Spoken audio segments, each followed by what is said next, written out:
VML. Tout à fait, VML et Groupe M. Donc c'est une étude qui existe depuis 8 ans, qui se fait à l'échelle mondiale. Donc je vous rassure, là je vais essayer de vous condenser en 10 minutes, puisque je crois que c'est le temps qui m'est imparti, les grandes tendances. Donc c'est vraiment un panel, donc c'est notre panel propriétaire à travers le monde, sur lequel on les interroge pour comprendre les tendances, leurs attentes, et de mettre ça en perspective au regard de la réalité de notre marché.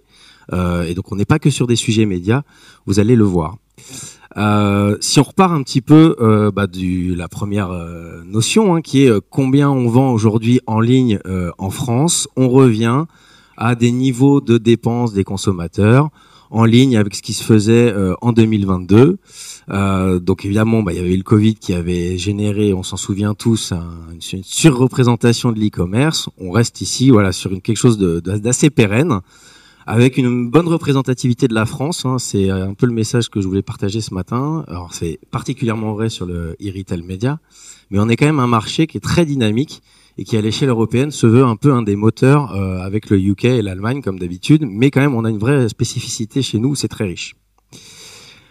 D'un point de vue conso, donc les parcours, comme on le disait, sont extrêmement fragmentés, vous le savez je pense.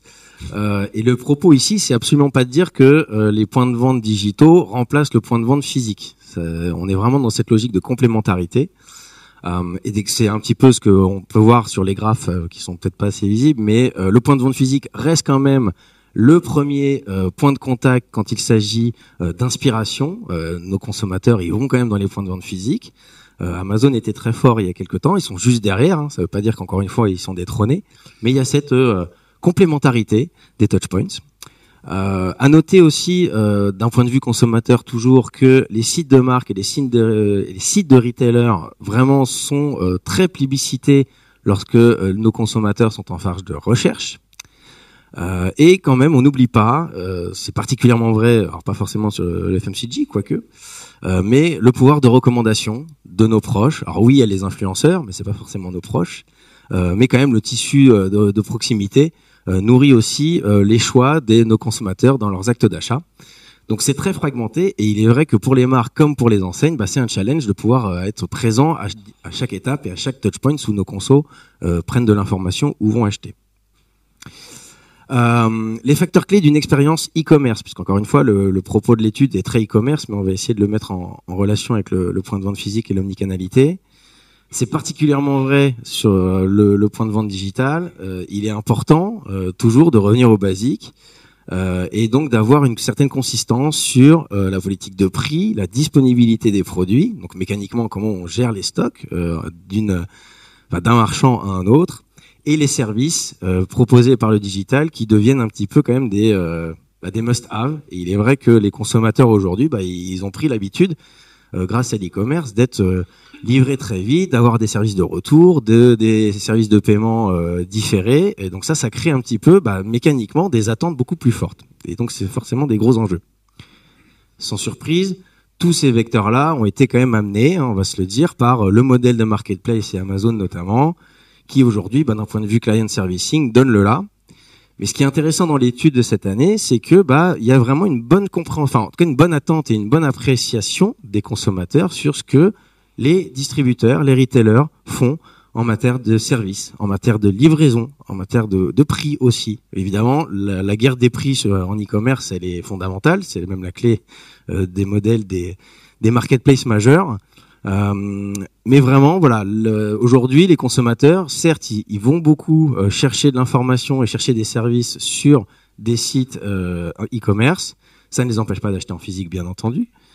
Mais aujourd'hui, il y a quand même une amélioration, on va dire, des propositions de valeur des différentes enseignes. Il n'y a pas que Amazon dans la vie, même s'ils sont là et qu'on les aime beaucoup. Mais vraiment, nos distributeurs et nos retailers français, vraiment proposent des services supplémentaires.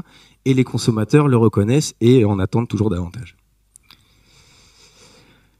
D'un point de vue, je dirais, planning, en tout cas réflexion stratégique, évidemment, quand on se parle retail média, on est plutôt sur une logique de bas de funnel, donc vraiment capturer la demande qui est disponible. Mais il est clair que les consommateurs aujourd'hui, et pour les stimuler et avoir vraiment une meilleure rentabilité et conversion, faut travailler le full funnel. Donc je passe vite sur les chiffres parce que vous voyez, on n'a pas trop le temps. Mais les consommateurs modernes ils sont vraiment dans une logique d'immédiateté. C'est assez représentatif de notre société quand même. C'est-à-dire que de l'inspiration à l'achat, en fait, les consommateurs, ils attendent à ce que on leur propose des expériences et en tout cas une fluidité dans ces différentes étapes. La bonne nouvelle de ces 2 derniers chiffres quand même, alors après les pourcentages, on peut les commenter, mais c'est que déjà les consommateurs reconnaissent que les publicités qu'on leur adresse pour les amener à convertir, à 41%, ça les intéresse et ils trouvent ça pertinent. Donc c'est un enjeu de personnalisation après, pour être sûr qu'on passe le bon message et la bonne publicité à la bonne personne. Mais bon, ce qui est bien, c'est quand même ils sont réceptifs et un certain nombre d'entre eux reconnaissent que c'est aussi grâce à une publicité qu'ils ont achetée. Donc pour tout notre écosystème, c'est rassurant de savoir que les consommateurs se retrouvent dans ce qu'on leur propose. Je suis allé un peu vite, non c'est bon. En termes d'expérience, donc comme je le disais, donc là on se parle d'expérience servicielle, et je le disais en intro, oui, aujourd'hui le consommateur il est exigeant, donc il veut de la rapidité. J'achète, je veux être livré dans les 2 heures ou dans les 24 heures. Donc il est vrai que pour les marchands qui proposent pas le même service, ça peut être parfois non pas un point bloquant, mais quand même une proposition de valeur qui n'est pas au niveau des standards qui sont adressés. Je parlais d'agilité. Donc il y a évidemment le service de livraison qui en fait partie, j'y reviens, les modèles de paiement aussi, qui sont des vrais facteurs de choix maintenant quand on achète sur Internet, de se dire je peux repousser dans le temps mes paiements et donc les anticiper.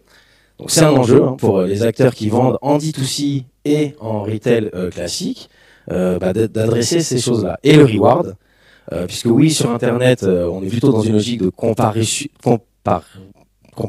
plutôt, voilà, en français, des prix. Mais les consommateurs, en tout cas ceux qu'on a interrogés, reconnaissent que les programmes de fidélité, les programmes de reward, c'est aussi des vecteurs de choix quand on va choisir un marchand, de savoir quels sont les bénéfices, que ce soit de hard ou de soft value, ça c'est vraiment à travers de médias, mais reconnaissent que les programmes de fidélité proposés par les marchands, ce sont des arguments qui font choisir une enseigne versus une autre. C'est bon. J'en ai encore. Encore 3 minutes. Ok. Bon, je vais faire vite. Alors, donc il y a aussi quand même la notion de shoptainment. Donc le côté, ok, on est là pour faire acheter des produits, mais qu'est-ce qu'une enseigne ou une marque nous propose comme expérience? Et donc là, le fun, le côté exclusif des ventes sur Internet aussi, c'est un vrai facteur d'attraction. Et la dimension immersive. Et donc derrière l'immersion, c'est comment je vais au-delà de simplement afficher un produit, avoir des enjeux un peu plus sensoriels qui font qu'on va se projeter chez le marchand. J'ai vraiment que 3 minutes. Bon, je passe vite sur Retail Media, mais vous connaissez Retail Media. Donc là, on se parle uniquement du on-site, donc c'est la pub sur les sites et les applications marchandes, puisque la dimension off-site, donc l'exploitation de la data, elle n'est pas encore bien pigée comme beaucoup de choses sur le digital, donc on n'arrive pas à avoir la notion globale des investissements. Mais en gros, les retail médias, ça a dépassé le milliard cette année. On devrait atterrir, comme on le disait en intro, aux alentours d'1,5 milliard cette année. C'est le 3e pilier digital. Et ça va pas s'arrêter, puisque la data, donc la data de nos amis enseignes, elle se propage de plus en plus dans différents touchpoints.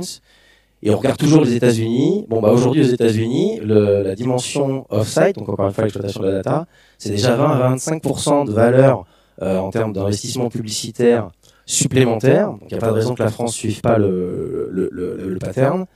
Et d'un point de vue média, c'est simplement la réconciliation du retail média avec les leviers digitaux, programmatiques, sociales, etc.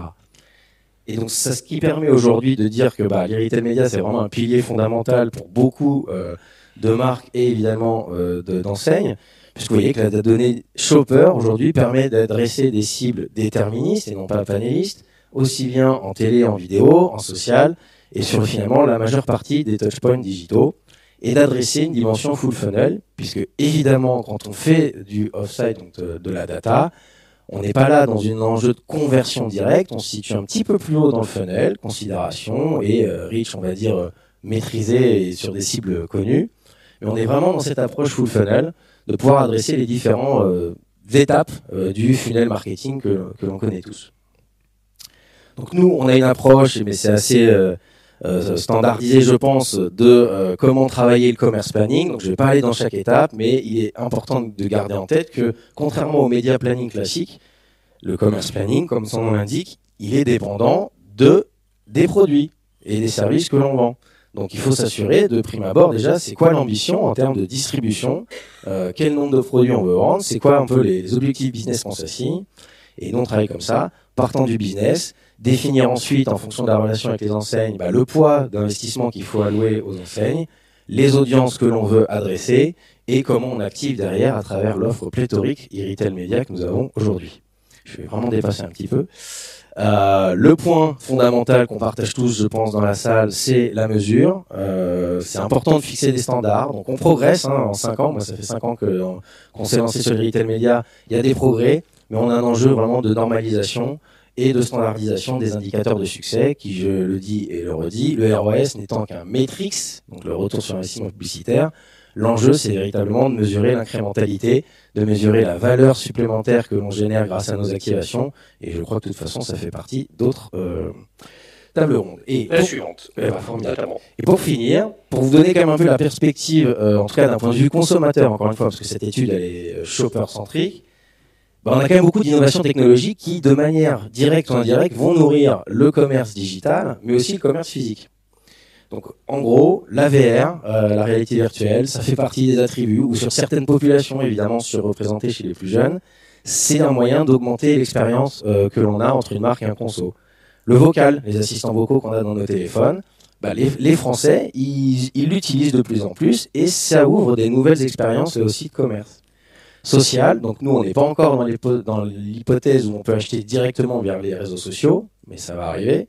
Mais compte tenu de l'importance des réseaux sociaux dans le quotidien, ce sont demain des vecteurs de vente sur lesquels il faut miser.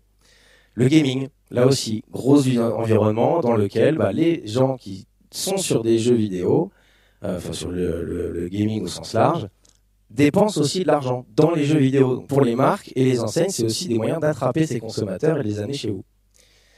L'IA, donc on le disait, donc nous notre perspective c'est là en l'occurrence c'est dire est-ce que vous utilisez à titre personnel Future Shopper des outils comme ChatGPT etc.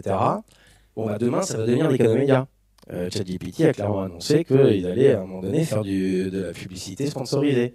C'est à prendre en compte. Le mobile, je le fais vraiment en mode TGV, mais l'expérience mobile aujourd'hui, elle n'est pas à la hauteur, pour la plupart, d'un point de vue commerce, du temps passé que nous avons sur le mobile. Donc c'est quand même un enjeu stratégique pour les enseignes et les marques de se dire quel écosystème mobile je propose à mes consommateurs, parce qu'ils sont quand même beaucoup plus là, dessus. Et c'est vraiment le compagnon tous les jours, donc on peut acheter directement ma petite coquille. Et aussi quand même, il y a des vieilles recettes qui fonctionnent bien aujourd'hui, le QR code, qui il y a quelques années quand ça a été lancé, c'était pris quand même relativement faiblement par les consos. Aujourd'hui, beaucoup d'initiatives ont démontré que c'est un aussi élément que les consos utilisent. Donc, comment les marques et les enseignes s'en saisissent. J'ai quasiment fini. En conclusion, quand même très très dur de faire... Donc, il y aura une autre session d'ailleurs de l'étude Future Shopper où on aura 1h30, donc vous pourrez vous inscrire. Mais l'omnicanalité, c'est le Graal, mais on va en reparler. C'est quand même pas si simple de réconcilier point de vente physique et point de vente digital. Donc, ça demande vraiment des longues feuilles de route. Le commerce indirect, c'est véritablement là aussi... Alors c'est plus compliqué quand on est retailer, mais pour une marque, de ménager, je vends en direct, je vends sur des marketplaces et je vends avec mes enseignes privilégiées, donc nous ce qu'on appelle holistic commerce, mais à un moment donné c'est quand même des opportunités de croissance à saisir. L'expérience, ça c'est clé, en digital et en physique, donc l'inno technologique c'est vrai qu'elle est plus au profit du digital, mais néanmoins il y a sans doute des optimisations à faire, mais il y a quand même aussi beaucoup de révolutions dans les points de vente physiques, on les voit, et le côté hybridé. Et pour terminer, je suis navré d'avoir dépassé de près de 3 minutes, la prime à l'innovation. Alors, c'est pas l'innovation pour faire de l'innovation, ça se réfléchit un petit peu, mais il y a quand même aujourd'hui beaucoup de capacité à être un peu first mover ou à tester des choses, comme je le disais, VR, vocal, social, gaming, qui sont autant d'occasions, puisque les consos, eux, ils utilisent et ils appréhendent ces nouvelles pratiques. Je vous remercie, ça fait un peu mal en début de matinée, mais je vous souhaite une beau tableau. Merci.